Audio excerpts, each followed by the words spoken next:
Okay, welcome to this talk about living in the coronavirus era. My name is Esther Wojcicki. I am a teacher at Palo Alto High School, Palo Alto, California. I am an author, and I am also an entrepreneur of sorts. And so I'm happy to be here talking to you about how you can educate more effectively in the time of coronavirus. So I will give you first information a little bit about the book. Here's the book. It's called How to Raise Successful People. It's a bestseller in the United States. It's available on Kindle, in audiobook, and hardcover, and the paperback book will be out also this summer. And it's easy to listen to if you find that the easiest way, or you can read it. And I'm sorry to say it's not yet in Polish, but I understand most people in Poland speak English. So hopefully you'll be able to enjoy it in English. And maybe at some point in Poland, they will publish it in Polish. So my goals in this book, number one goal in the book, is to empower our children to be successful, even when there is a crisis. It's to empower our children to be successful no matter what, because in this century, the 21st century, we really do not know what to expect. And I think that that has been made clear in the last 3 months when nobody expected a pandemic. And today we have a pandemic impacting the whole world. And the question is, how do you cope? And the answer is, there's no recipe. You have to be able to think, and you have to be creative. And that's one thing that we want our children to be. So this is the acronym that is in the book, and that's how I organize the book. And this is what I say needs to happen in order to make your kids really prepared for the 21st century. It's TRIC, it's an acronym, and it stands for trust, respect, independence, collaboration, and kindness. And these are what the most important attributes that a person can have when they're training their child in the schools and also in the business world. So the number 2 goal of the book is to empower all teachers to cope effectively in this crisis. And right now we have a lot of stress here in the United States because people are putting all the kids on Zoom calls. And it turns out that more than 50% of the students are not coming onto the Zoom call. And so clearly it's not working very well. So the goal of the book is to help more teachers be effective. Third goal is to empower managers to work more effectively from home. And it's, as you can imagine, if you're a manager, you cannot manage effectively, or you cannot manage the same way that you did in the office. It's a very different type of management. And so again, TRIC, trusting your employees and respecting them, is much more important now today than it ever was before. So my pedagogy started with the birth of my daughters, and here they are in 1974 when we lived in Geneva, Switzerland. And here's my husband, born in Poland, by the way, in Krakow. He's a professor of physics at Stanford University. And here are my 3 daughters today. And I will just tell you a little bit about them.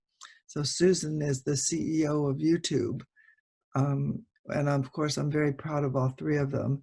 Janet is a professor of pediatrics at the University of California Medical Center. She's an epidemiologist, which is one of the specialties that focuses on why people get sick and the statistics involved in the transmission of disease.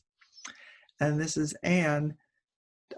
She's the founder of 23andMe, which is the largest personal genetics company in the world. And what she's focusing on right now is whether there's a genetic component into your response to COVID-19. because we have in the United States certain ethnic groups that seem to be dying at 4 times the rate of other groups. And the question is there a genetic component? And she's exploring that.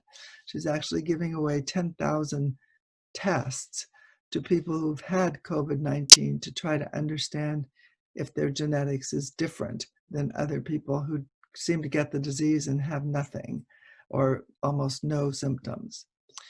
So my pedagogy also continued with the birth of my media arts program, and that's the largest media arts program in the United States today.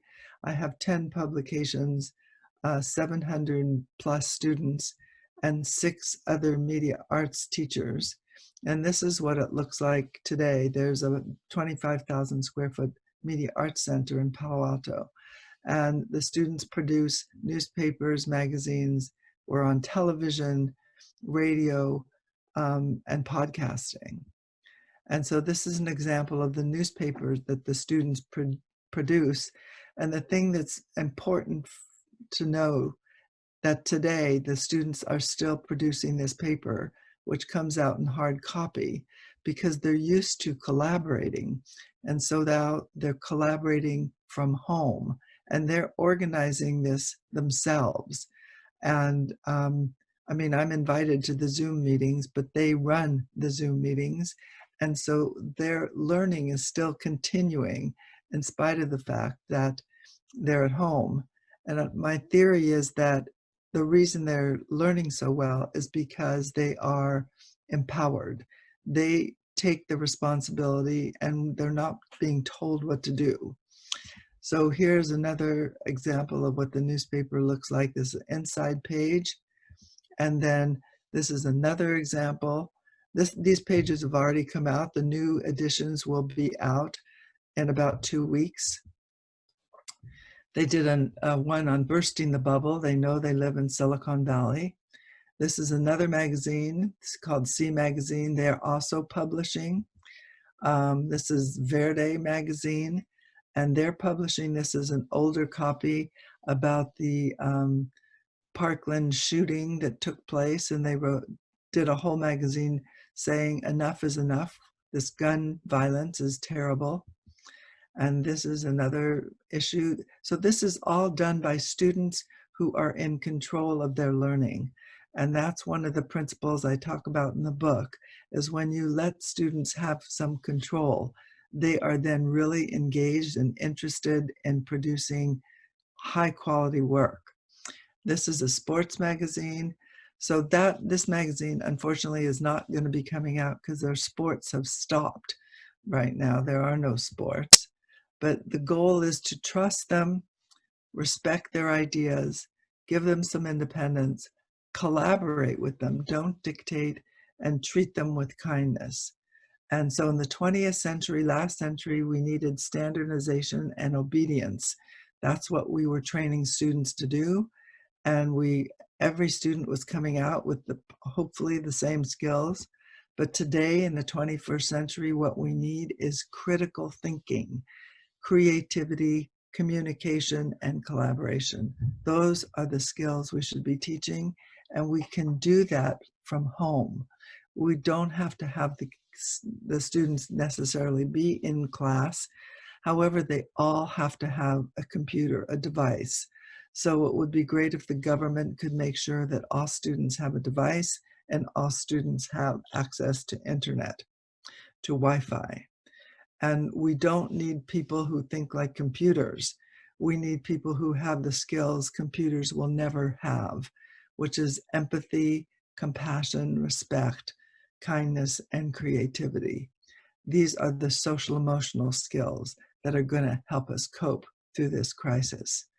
And creativity is the #1 skill employers want. And so at home today, you can focus on creativity, and you help your children to be creative by stopping your helicopter parenting, which is an epidemic worldwide. It's not just an epidemic in the United States. Helicopter parenting is a fear of mistakes. And honestly, we're all making mistakes all the time. So give kids an opportunity to try things independently. And I set up a newsletter called www.wojway.com, and I'm talking about different techniques parents can use. It's coming out once a week in English, so if you just go to wojway.com, you'll be able to get it. And my goal is I hope it will be very helpful to parents and to teachers to help them be more effective in this crisis, which I'm hoping we will all be done with in at least this year. I know that it's very difficult for all of us, but we have to have hope. And we got through the crisis in 1918-19, and we will get through this one too. So thank you for listening. And I hope that, that this presentation will help you be more effective, and that hopefully you can buy the book on Amazon in Poland.